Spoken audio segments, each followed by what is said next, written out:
Como siempre a César Gutiérrez Priego, quien nos acompaña aquí en Reporteros MX. Abogado, gracias, buenas tardes, ¿cómo te va?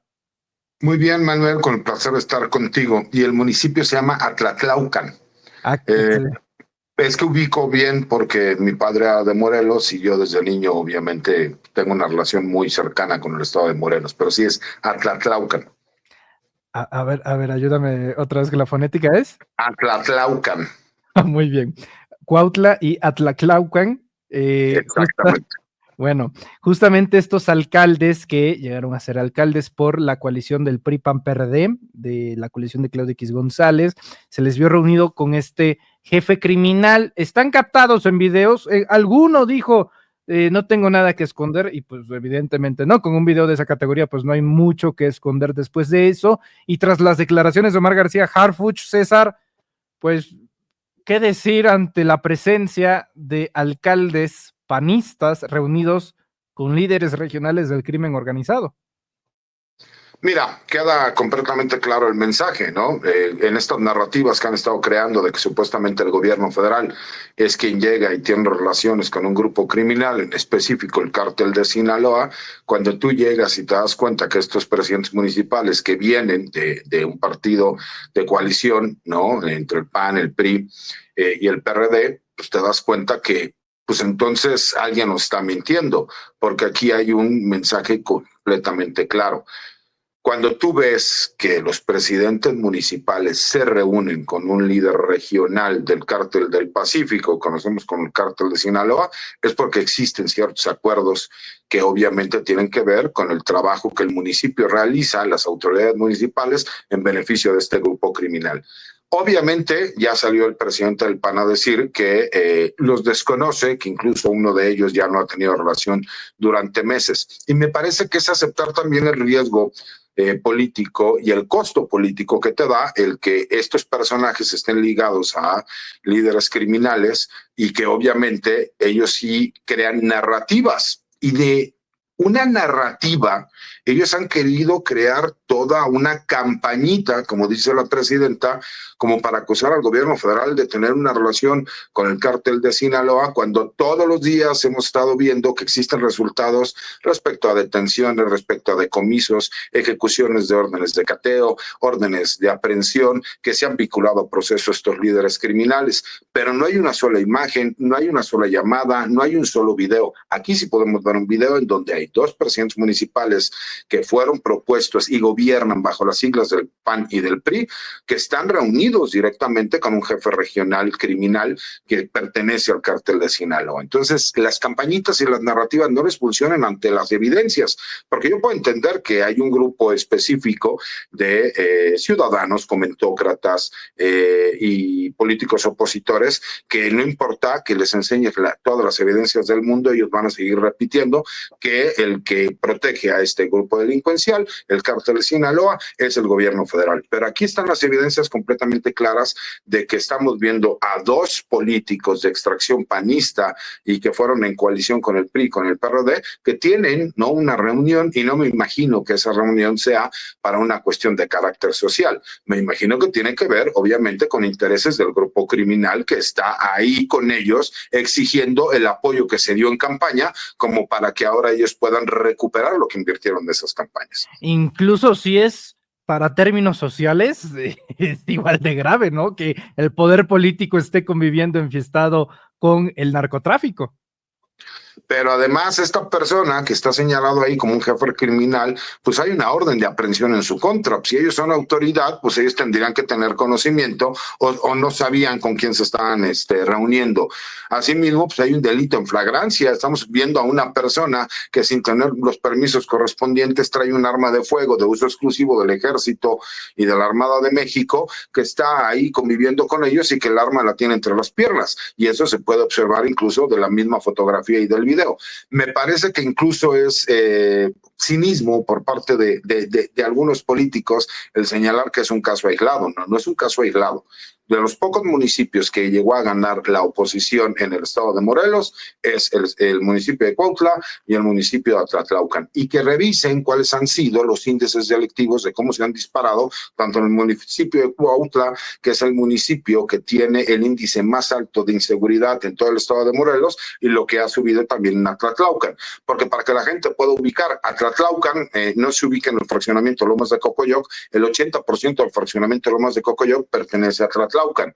Hay un campo de golf del centro gallego que pertenece al municipio de Atlatlaucan. Entonces, el municipio de Atlatlaucan, por supuesto que tiene una gran cantidad de dinero que se recibe por, obviamente, el pago de impuesto predial y de apoyos de carácter municipal por parte de estos dos fraccionamientos tan grandes que existen ahí. Entonces, no sería por una cuestión de recursos. Y aunque manejáramos una cuestión de carácter social, pues coincide con el incremento que ha existido en la tasa y índice delictivo derivado de que ya existían acusaciones desde las campañas de que estos personajes pertenecían a un grupo criminal. Y hoy con el video, pues obviamente podemos entender a qué se referían con las acusaciones que hacían en su momento.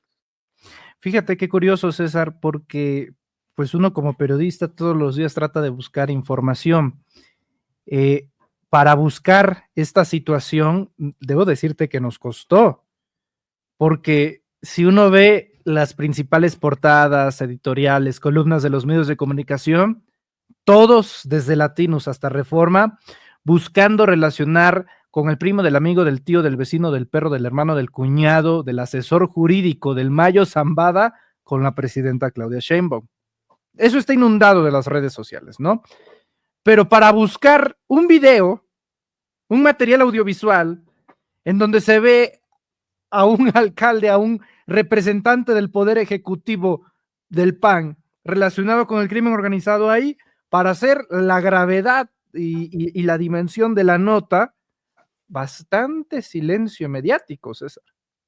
Pero no solo eso, te das cuenta que no hay interés de dar a conocer un hecho que pues, obviamente es claro que se tiene que, por eso se inicia una carpeta de investigación por noticia criminal, porque hubiera pasado desapercibido si no es por, obviamente, trabajos periodísticos como el tuyo, que se dan a la tarea de pues, investigar qué fue lo que sucedió.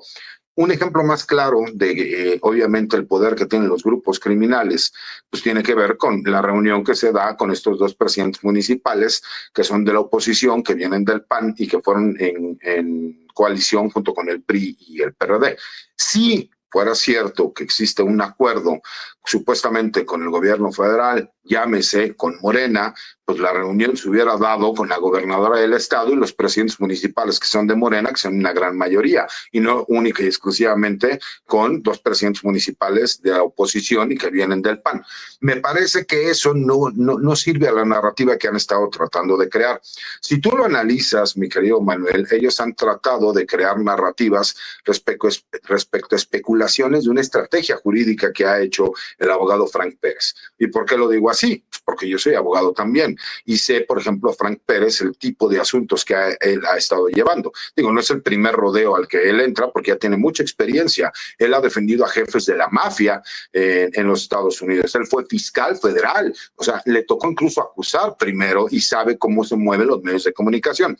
Y curiosamente, cuando él realizan esta carta que es entregada al Consulado de México en Nueva York, pues va con un interés de tinte político. ¿Por qué? Pues porque él hace un señalamiento muy claro. Y yo por eso lo he explicado.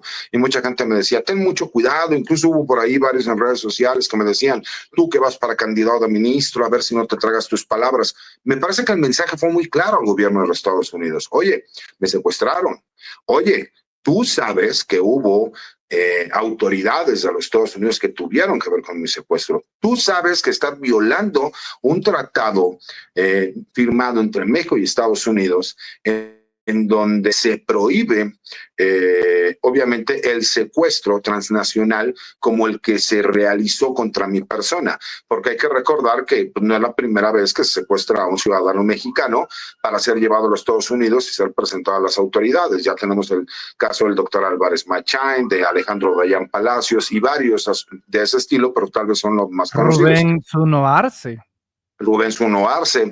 O sea, Pero derivado de esos secuestros que se llevaron a cabo, que todos fueron con complicidad de autoridades mexicanas, se los secuestraron en México y los entregaron en la frontera, aquí, de acuerdo a lo que se infiere en la misma carta, Manuel, el señalamiento es directo a que hubo elementos de alguna agencia de los Estados Unidos, muy probablemente de la DEA o de la CIA, que participaron de forma directa. Y eso es un mensaje que el abogado le está mandando al gobierno de los Estados Unidos.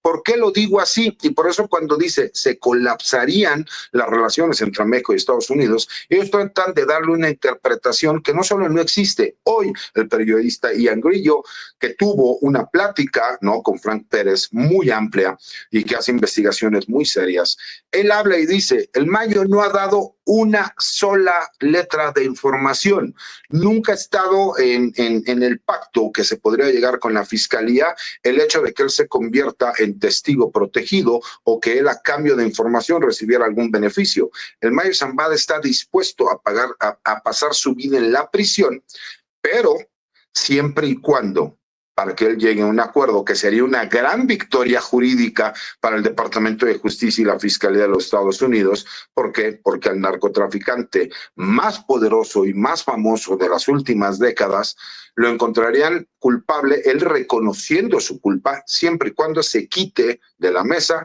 el solicitar, obviamente, la pena de muerte. ¿Por qué ha hecho él esta parte de show jurídico que utiliza los medios? ¿Y por qué yo lo expliqué que era un mensaje para el gobierno de los Estados Unidos y no para el gobierno de México? Porque Ismael Mayo Zambada no ha dado información de absolutamente nada y desde el día 1 fue muy claro, si bien es cierto se declaró inocente, también señaló el hecho de que él no iba a llegar a un acuerdo y él está dispuesto a declararse culpable, pero tiene que ver por dos cuestiones, no nada más el que lo priven de la vida, es porque de los 17 cargos que le están imputando a él, podría haber un nuevo cargo también en donde se le manejara ya con esta declaratoria de grupos terroristas de los grupos delincuenciales mexicanos.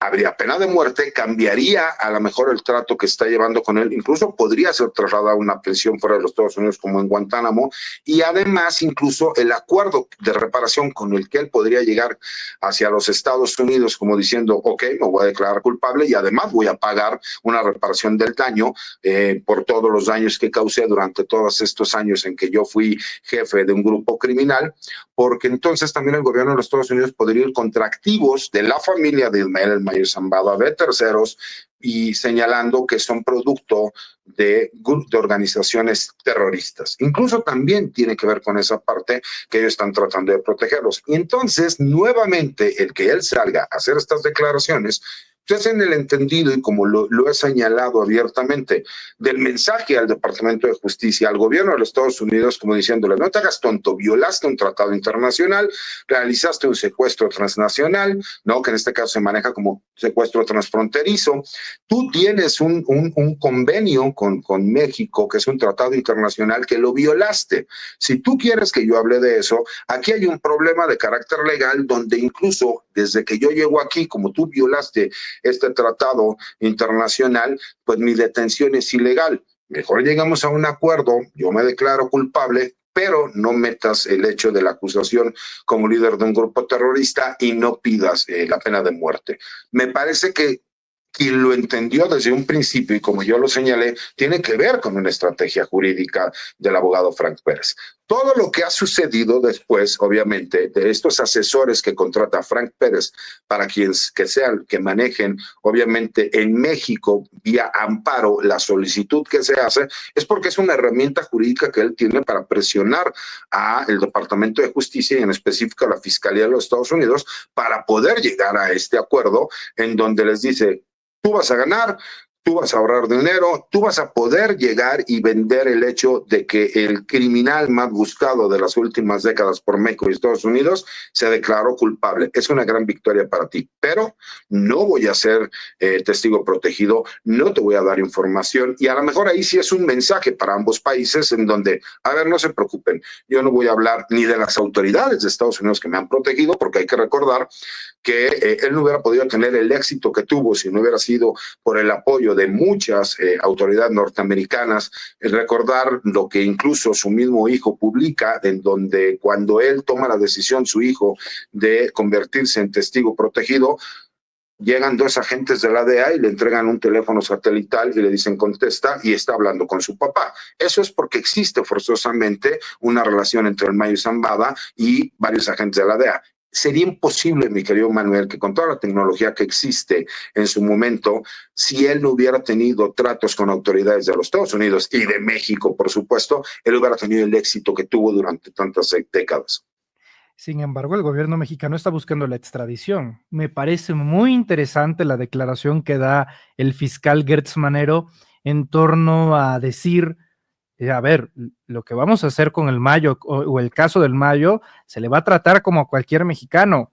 Y si es lo que se dice, entonces tiene que aplicarse el protocolo de Viena, en el cual si tú fuiste sustraído, secuestrado de forma ilegal de tu país de origen para ser juzgado en otro, es ilegítimo el proceso. Es decir, Exactamente.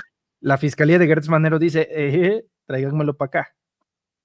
Pero eso se dio incluso desde diciembre del año pasado, mi querido Manuel, para quienes tratan de señalar que supuestamente es por un interés del gobierno mexicano. Realmente el gobierno mexicano, yo no veo legalmente la posibilidad de que Ismael Zambada sea extraditado, porque otra de las narrativas que se ha creado es que supuestamente el gobierno mexicano está yendo contra la facción de los Chapitos, porque lo que no quieren es que Ismael Zambada siga hablando. Bueno, hoy Ian Grillo lo confirmó. Él no ha hablado con absolutamente nadie. Y él es completamente claro. Y todo esto tiene que ver con esta estrategia jurídica que yo te señalaba, Manuel.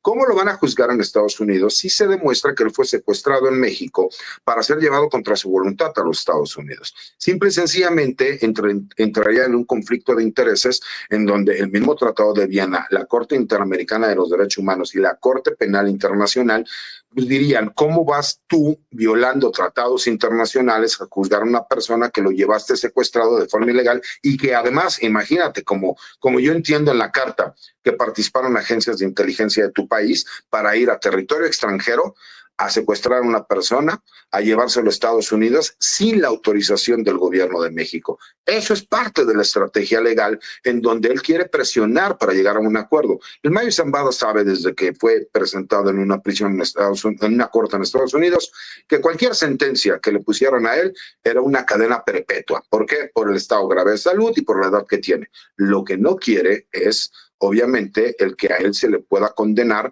a la pena de muerte.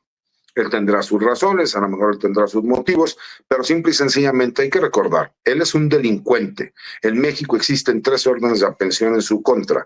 No tiene absolutamente nada que ver el concepto personal que yo tenga de un delincuente como él con que cualquier ser humano, incluso los criminales de guerra y acusados por delitos de lesa humanidad, se tenía que hacer un tratamiento de este estilo. Y hay que recordar de dónde viene todo esto, Manuel. Recordemos cuando el gobierno israelí empezó a ir y a secuestrar a todos estos criminales de guerra que formaban parte de los nazis y que fueron en contra del pueblo judío. Todo esto tiene antecedentes, ¿no? Para que vean cómo incluso la ley contra los peores criminales contemplaba este hecho. Mucha gente dice, es que ahora el gobierno federal quiere proteger a Ismael Zambada. No, por supuesto que no quiere proteger a Ismael Zambada. Y si tuviera algo que proteger el gobierno de México, pues no hubiera extraditado al H3. Acaba de extraditar hace unos días al H3, ese que se quedó con lo que era el cártel del H2, ¿no? Que tenía que ver con Héctor Beltrán Leiva y que en teoría supuestamente habían tenido una relación con el general Salvador Cienfuegos. Si México realmente tuviera un interés, pues no lo hubiera extraditado, mi querido Manuel. Es así de fácil y de sencillo. Me parece que incluso el que hagan señalamientos tiene miedo el gobierno de Sheinbaum de lo que pueda decir el Mayo Zambada. Con el debido respeto, Manuel, cuando la doctora Claudia Sheinbaum se convierte en la candidata del gobierno federal, ¿qué necesitaría de recursos para poder hacer campaña si era la candidata del partido oficial, ¿no? Y con el apoyo del presidente de la República? ¿Para qué irías tú con algún grupo criminal? Pero es parte de estas narrativas y te voy a decir por qué. Vemos a comentócratas, medios de comunicación y obviamente, en este caso, los políticos opositores. Tú sabes que la doctora Claudia Sheinbaum ganó por un 63-64% de los votos en las elecciones.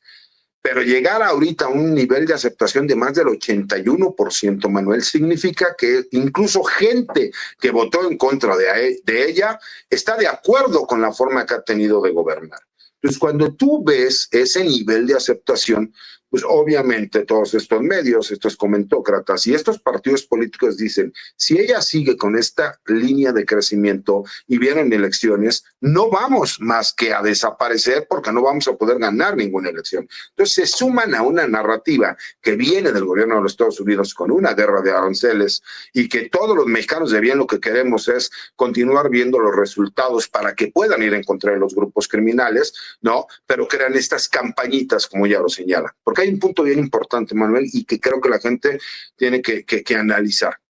No importa que acabemos con el cártel de Sinaloa, cártel Jalisco Nueva Generación, cártel del Golfo, cártel del Noreste, Cárteles Unidos y la Nueva Familia Michoacana, que son las 6 organizaciones criminales que ya determinaron como organizaciones terroristas extranjeras y globales, mientras el mercado de los Estados Unidos sea el máximo consumidor de drogas a nivel mundial.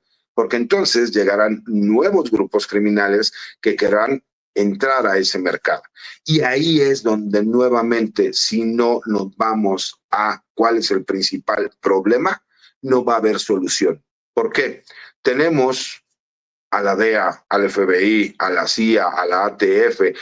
Tenemos tantas agencias de seguridad de los Estados Unidos y son tan fregonas y tan buenas que resulta que en 50 años no han acabado con el consumo ni el narcotráfico en los Estados Unidos y por el contrario, hace 52 años que se creó la DEA para la guerra contra las drogas, te suena el eslogan, la guerra contra las drogas, existían poco menos de 1 millón de adictos en los Estados Unidos. Al día de hoy existen más de 69 millones de adictos en los Estados Unidos, más los consumidores recreativos, que nos da más de 100 millones de ciudadanos de los Estados Unidos. Entonces ha sido un fracaso, ¿no? Toda la estrategia de drogas y de seguridad que han implementado en los Estados Unidos, pero es más fácil acusar al mexicano, al latino, al wetback, al beaner. ¿Por qué? Porque curiosamente allá no hay grupos criminales, con todo y que tienen identificados a más de 13. O sea, allá para ellos allá son pandillas. Nosotros sí tenemos carteles de la droga. Ya merito van a ganar la guerra, César. César Gutiérrez Priego, te agradezco muchísimo esta oportunidad para hablar contigo. Normalmente terminaría la entrevista aquí, César, pero híjole, permíteme hacer una pequeña provocación y quiero decir públicamente que tú nos has pedido, tengo entendido en otros medios de comunicación, que no se toque porque sería en efecto desbalancear lo que pretende ser equitativo, el tema de tu candidatura a ministro de la Suprema Corte de Justicia de la Nación. Las últimas semanas te hemos estado entrevistando, cosa que agradecemos muchísimo, sobre temas de seguridad y hasta que inicien las campañas se podrá hablar con toda libertad. También como medio de comunicación respetamos las leyes electorales. Sin embargo, pero sí te deseo preguntar esto porque me parece importante. Massive Caller, que es esta encuesta, iba a decir famosa, pero más bien es infame, que tuvo mucho protagonismo el año pasado, en 2024, por asegurar que Xóchitl Gálvez iba a ganar la presidencia de la República, iba a ganarle a la presidenta Claudia Sheinbaum con más de 2 puntos de ventaja. Luego, el propio director de Massive Caller aceptó que, según él, se había equivocado y luego otros documentos comprobaron que Massive Caller había sido contratado por el PAN, pues para hacerles pensar a la población que iban a ganar unos candidatos. En síntesis, Massive Caller es pagado por aquellos candidatos o candidatas que buscan, entre otras cosas, hacerle creer a la población que van ganando una encuesta. Y el señor director de Massive Caller dijo, lo lamentamos muchísimo, no vuelve a pasar. Bueno, esta encuesta es del 21 de febrero y la hace Massive Caller y pregunta supuestamente a la población por llamada telefónica, si hoy fueran las elecciones, ¿por qué candidato a ministro de la Suprema Corte votaría? Recordemos que solamente en esta elección va a haber 4 candidatos a ministros. Bueno, no 4 candidatos, va a haber 4 hombres ganadores para ser ministros de la Suprema Corte. César, de verdad, estoy tentado a poner una alerta Amber porque desconozco a todos estos perfiles. No sé quiénes son, no los encuentro. No sé quiénes son. Hay un tal Guillermo Pablo López Andrade que según Massive Caller hoy sería ministro de la Suprema Corte con el 2.7% de los votos. Ulises Carling, Raimundo Espinosa Hernández, Giovanni Azael Figueroa Mejía. Con todo respeto, y uno que tiene que estar informándose de la elección judicial, te aseguro que estos 4 perfiles que presenta Massive Caller como los posibles ganadores de la elección para ministros de la Suprema Corte, te quiero preguntar, César, que no te incluya Massive Caller, ¿cómo te hace sentir? La verdad es que me hace sentir muy bien, mi querido Manuel. Es como estar en la boca de un político que tiene un sobrenombre que termina con pus, que no mencionaremos ni siquiera el sobrenombre ni al político, porque después nos acusan de violencia en los medios. Tú sabes que las encuestas por lo general, y más una encuesta como la de Massive Caller, es de quien la paga. La verdad es que yo no tengo los recursos para pagar una encuesta, y me parece que a mí me conoce la gente derivado de mi trabajo y de las opiniones que yo emito, y que tengo más de 25 años dedicándome a la postulación en materia penal y en materia constitucional. Cuando tú ves que en una encuesta de Massive Caller no se lo has mencionado, te da esperanza de saber y de pensar que entonces van muy bien y están muy bien posicionado, porque si algo se ha caracterizado Massive Caller es que no le han atinado a ninguna de las encuestas que han realizado, por lo menos en las últimas 3 elecciones. Y eso, con todo respeto, mi querido Manuel, y sin agraviar a los compañeros candidatos, tampoco ubico quiénes son ellos. Posiblemente sean grandes juristas, pero no los ubico, con todo respeto, ¿no? Porque yo puedo entender que yo no aparezca, pero a lo mejor podría haber algunos otros perfiles que sí podrían estar ahí, y el hecho de que no estén representados, pues te hace pensar que obviamente trae una intención, ¿no? De ir posicionando ciertos nombres que a lo mejor no son muy conocidos en la opinión pública y por el grueso de la ciudadanía, que en realidad, obviamente, en el ámbito jurídico, pues no es muy normal que la gente pudiera tener conocimiento, porque en teoría no tiene que ver con la política el nada más dedicarte a una cuestión de carácter jurídico. Pero para mí, mi querido Manuel, con el debido respeto, que no me mencionen Massive Caller, pues es obviamente una algarabía para mí, pues porque simple y sencillamente las últimas encuestas que nosotros hemos visto, no solo todas han estado erróneas, no le han atinado absolutamente nada, porque incluso acuérdate que decían que para la Cámara de Diputados y para la Cámara de Senadores incluso estaría dividida casi a la mitad, y obviamente pues no le atinaron a nada. Más bien, la pregunta sería con la gente, mi querido Manuel, ¿qué opinan ellos, no? Si conocen a los perfiles que están señalando y quién sería su candidato en caso de que se pudiera dar o no se pudiera dar. Y me parece que esto también va con ciertas campañas, mi querido Manuel, que van en el sentido de tratar de invisibilizar a algunos candidatos. Yo, por ejemplo, y tú lo sabes, he sido muy respetuoso de los tiempos que ha señalado el INE para no ser acusado de actos anticipados de campaña. Todas las participaciones o gran parte de las participaciones que he tenido es a lo que me he dedicado en los últimos 20 años, que es cuestiones en materia penal, en materia penal militar y en seguridad nacional. Y de ahí deriva a lo mejor muchas de las entrevistas y los comentarios. Pero pues con el debido respeto, me parece que incluso me sentiría mal si Massive Caller me sacara en una encuesta, porque me haría pensar que lo que quieren es perjudicarme, ¿no? Creo que estamos bien posicionados en la opinión pública, creo que la gente nos conoce, creo que cuando llegue el momento de poder hacer campaña, que será a partir del 29 de marzo, si no estoy equivocado, hasta el 28 de mayo, pues aprovecharemos para poder darnos a conocer un poco más con la gente, pero con el debido respeto, pues me parece que incluso yo que me dedico a esto, no conocer a ciertos perfiles, pues me hace pensar, ¿no? Que pues trae a lo mejor por ahí una jiribilla o una idea de tratar de ir posicionando a ciertos personajes que no son muy conocidos en la opinión pública. Bueno, ya que dices esto lo quiero decir a título personal, ya que Massive Caller sacó su encuesta, yo quiero hacer un sondeo en redes sociales. Entonces, quiero comentarles que ya mientras estaba platicando César, en este canal de YouTube, Manuel Pedrero, podrá encontrar usted en la sección de publicaciones un sondeo al cual lo invitamos usted a participar. Y es, si el día de hoy fuera la elección a ministro de la Suprema Corte, ¿por quién de los siguientes perfiles votaría? Y ahí aparecen 4 perfiles que según distintos radares tenemos, son los más mediáticos, son los más sonados, puede elegir la población o simplemente otro. Ese sondeo lo pueden encontrar en la sección de publicaciones y vamos a ver qué dice la gente, qué dice Massive Caller y qué dice la gente.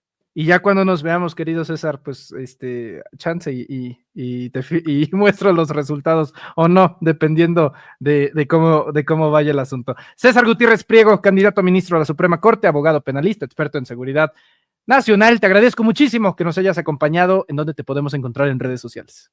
Al contrario, Manuel, siempre es un placer estar contigo y con todas las personas que nos regalan algunos minutos para vernos y escucharnos. Mis redes sociales son en X, anteriormente Twitter, @CésarGutiPri. He estado subiendo algunas participaciones que he tenido en diferentes medios de comunicación como el tuyo, a mi cuenta de TikTok, que está igual como César Gutipri, a mi página de YouTube, que es César Gutiérrez Priego, y obviamente pues agradeciéndole siempre la oportunidad de vernos en espacios libres como el tuyo, y pues agradecido siempre por el espacio, mi querido Manuel, y con el cariño y el apoyo de la gente. César Gutiérrez Priego, te agradezco muchísimo, te envío un fuerte abrazo y estamos en contacto. Abrazo, mi querido Manuel, saludos a todos. César